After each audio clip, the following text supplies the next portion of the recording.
大家好，华为折叠手机 X2 被推土机碾压，屏幕全部损坏，主板被压成两段。客户是搞工程的，说里面有很重要的文件，要求不惜代价保资料。接下来我们先测试一下单板开机电流，来判断一下保资料的概率有多大。好，单板开机电流正常，说明这个机子现在可以开机，但是上半截管开机，下半截是管显示的。这个机子如果要想导资料，那只能采用搬板的方法，把套件搬过去。接下来我们把坏主板的 CPU 和字库搬到新主板上面。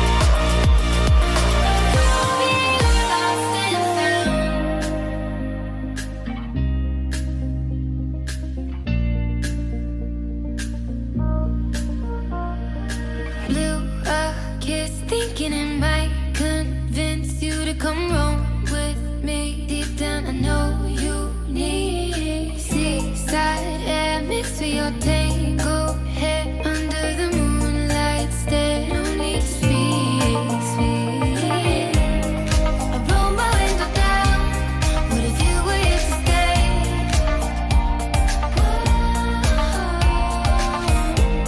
You could move me like the wind when it calls me by my name.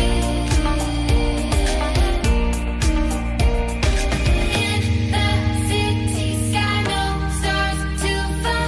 Take me to a place where no one else can go. I left no goodbye right before your eyes. You come around, I'll be your lost and found.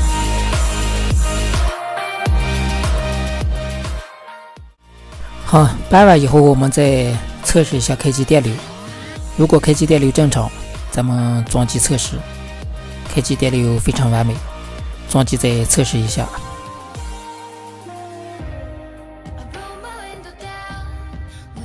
OK， 顺利开机，有开机密码，还得搬一下加密 IC。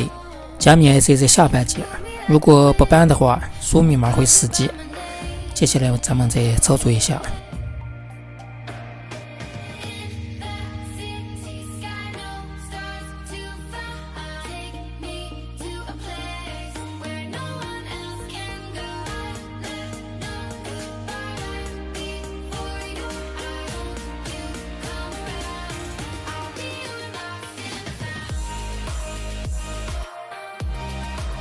到目前为止，保资料维修全部完成。虽然代价有点大，但是资料的价值肯定是远远超过机子本身。